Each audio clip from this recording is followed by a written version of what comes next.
पीयूष, विकास और अमित राजस्थान के एक छोटे से गांव छीत्री आए थे। वो लोग अपने बिजनेस के लिए उस गांव में फैक्ट्री डालना चाहते थे, क्योंकि उस गांव में जमीन और मजदूर दोनों ही काफी सस्ते थे। उस गांव में अमित ने होटल सोलफुल में रुकने का बंदोबस्त किया था। होटल सोलफुल एक छोटा सा होटल था। कोई आलिशान पत्थर नहीं थे उसमें, बस ईंट से बनी सफेद रंग की एक मंजिला इमारत और नीचे खाने का एक वेज रेस्टोरेंट, जिसमें भी टेबल और दरवाजों पर धूल लगी हुई थी, जैसे वहां का चूल्हा हफ्तों से जला ही नहीं था। जैसे ही वो लोग होटल पहुंचे तो उन्होंने देखा कि वहां कोई स्टाफ ही नहीं था। बस वॉचमैन के नाम पर एक बूढ़े से चाचा बैठे थे जो अपनी बीड़ी पी रहे थे। पीयूष और विकास दोनों ही अमित को डांटने लगे, क्योंकि होटल बुक करने की जिम्मेदारी अमित की थी और वो होटल एकदम थर्ड क्लास लग रहा था। उनकी बातों को सुनते हुए वो वॉचमैन चाचा उन तीनों के पास हंसते हुए आए और उनसे पूछने लगे कि क्या वो होटल सोलफुल में ही रुकने वाले हैं। उन तीनों ने सर हिलाकर हाँ कहा और चाचा जोर से हंस पड़े। हंसते हंसते ही फिर उन्होंने चलना शुरू किया और कुछ गुनगुनाते हुए वहां से चले गए। उन तीनों ने उस वॉचमैन चाचा को पागल समझकर उनकी बात पर ध्यान नहीं दिया। तभी रिसेप्शन पर एक आदमी आया, छोटे कद का, घनी मूंछों वाला। उसने उन्हें रूम की चाबी दे दी। वो लोग ऊपर अपने कमरे में गए, अपना सारा सामान रखा और कुछ देर आराम करने लगे। पीयूष को अचानक प्यास लगने लगी और रूम में पानी नहीं था। पीयूष पानी लेने के लिए जैसे ही रूम के बाहर निकला, उसे पायल की एक झुंकार सुनाई दी। ऐसी आवाज जैसे कोई पायल पहने भाग रहा हो। पीयूष घबरा गया। उसको ये बात बेहद अजीब लगी, क्योंकि उस होटल में कोई और नजर नहीं आ रहा था। अब उसके फ्लोर के कॉरिडोर के एंड से पायल की आवाज के साथ साथ एक जवान लड़की की हंसने की आवाज भी आने लगी। पीयूष उस आवाज के पीछे जाने लगा कि तभी उसके कंधे पर किसी ने हाथ रखा और पीयूष चीख पड़ा। पीछे रिसेप्शनिस्ट पानी लेकर खड़ा था। पीयूष ने अपनी बौखलाहट में उस रिसेप्शनिस्ट को डांटा और पानी लेकर वापस अपने रूम में चला गया। देर रात विकास रूम के बाहर होटल की बालकनी में खड़ा अपनी गर्लफ्रेंड से बात कर रहा था। उस बालकनी से हाईवे का लंबा रास्ता साफ दिखाई देता था। अचानक उस रास्ते पर एक एक्सीडेंट होता हुआ दिखा। विकास चौंक गया। वो नीचे दौड़ लगाने के लिए जैसे ही मुड़ा तो उसके पीछे सफेद कुर्ते में एक बूढ़ा आदमी खड़ा था। उस आदमी की लंबी सी सफेद दाढ़ी थी और मुंह पर ढेर सारी झुर्रियां थीं। विकास उस आदमी को देखकर घबरा गया था, क्योंकि वो आदमी सिर्फ हाईवे की ओर देखकर मुस्कुरा रहा था। फिर अचानक से उसने विकास को देखा और उसने हंसना बंद कर दिया। वो आदमी जैसे ही विकास की ओर बढ़ा, विकास डर कर अपने रूम में आ गया। रूम में आकर जब उसने अपने रूम की खिड़की से उस हाईवे पर देखा तो वहां कोई एक्सीडेंट नहीं हुआ था। अगले दिन तीनों फैक्ट्री की साइड देखने के लिए निकले, लेकिन गाड़ी शुरू होकर थोड़ा आगे ही बढ़ी थी कि अचानक बंद पड़ गई। दोस्तों, खूनी मंडे की थ्रिलिंग स्टोरीज के साथ साथ एंजॉय करो साउथ अफ्रीका की thrilling T20 cricket league SA20, जो आप जियो सिनेमा पर देख सकते हो एकदम free. Faf du Plessis, Buttler, Miller, Klaasen, Stoinis जैसे बिग हिटर्स इस लीग में खेल रहे हैं और अब इस लीग के क्वालिफायर्स और फाइनल होने वाले हैं। तो जल्दी से ट्यून इन करो जियो सिनेमा और देखो SA20 लीग। लिंक डिस्क्रिप्शन और पिन कमेंट में। साइड जाने के लिए कोई बस या सवारी भी नहीं थी, तो उन तीनों ने रिसेप्शनिस्ट के कहने पर शहर से एक मैकेनिक को बुलाया। 3 घंटे बाद जब मैकेनिक आया तो उसने थोड़ी देर तक गाड़ी को देखने के बाद कहा कि गाड़ी को वर्कशॉप ले जाना होगा। वो तीनों मैकेनिक के साथ ही टो करने वाली गाड़ी में चले गए और साइड पर उतर गए।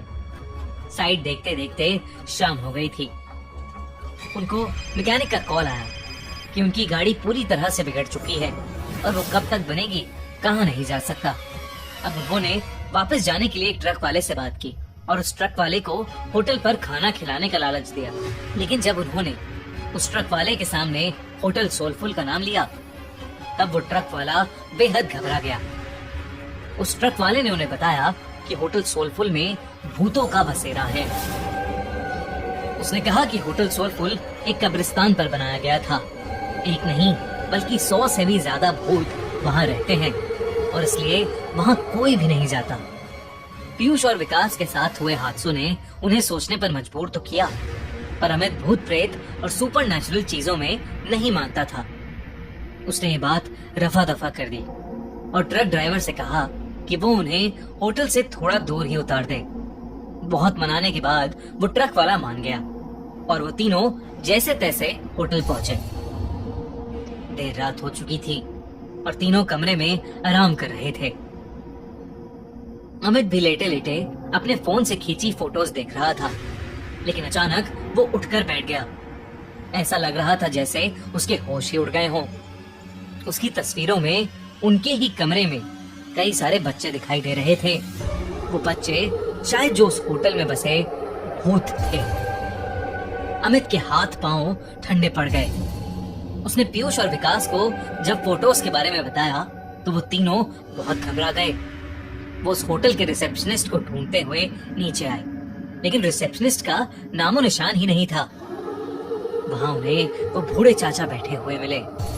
उन्होंने ये सब उन बूढ़े चाचा को बताया तो उस बूढ़े चाचा ने हंसते हुए कहा कि जब वो होटल के अंदर आए थे तो 4 आत्माएं तो उनकी गाड़ी के ऊपर ही बैठी हुई थी। उन्होंने बताया कि होटल सोलफुल में पिछले 18 सालों से भूतों का साया था। जब से यह होटल बना था तब से यहाँ के भूत होटल में आने वाले लोगों को जिंदा वापस नहीं जाने देते। किसी के एक्सीडेंट्स करवा देते हैं तो किसी को आत्महत्या करने पर मजबूर कर देते हैं। फिर होटल की बालकनी की ओर इशारा करके उन्होंने बताया कि वहाँ देखो, वो सफेद कुर्ते में एक बूढ़ा आदमी खड़ा है।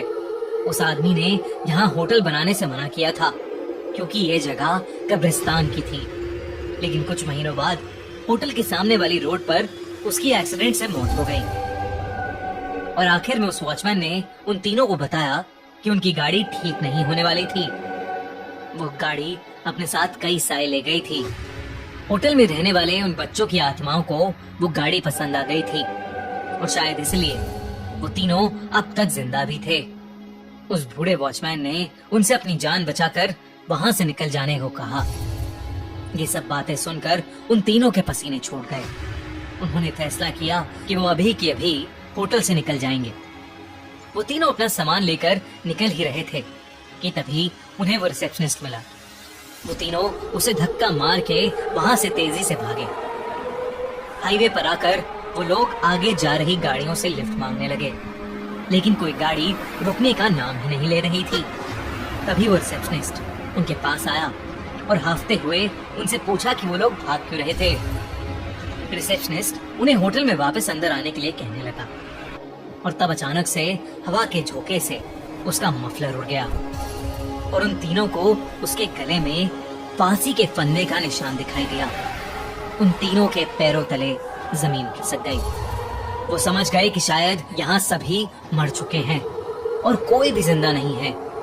तीनों डर के मारे हाईवे के रास्ते पर भागने लगे। भागते भागते जब कुछ दूर तक पहुंच गए तो उन्होंने पीछे पलट कर देखा। हवा में कई सारे भूत उस होटल के चक्कर लगा रहे थे और रोड पर खड़े वो वॉचमैन और रिसेप्शनिस्ट उन्हें देखकर अजीब तरीके से मुस्कुरा रहे थे। चीतरी गांव के बारे में बात करने से आज भी वो तीनों बेहद घबराते हैं। उनकी जान तो बच गई, पर जिंदगी भर के लिए उनके मन में उस जगह का डर बैठ गया था।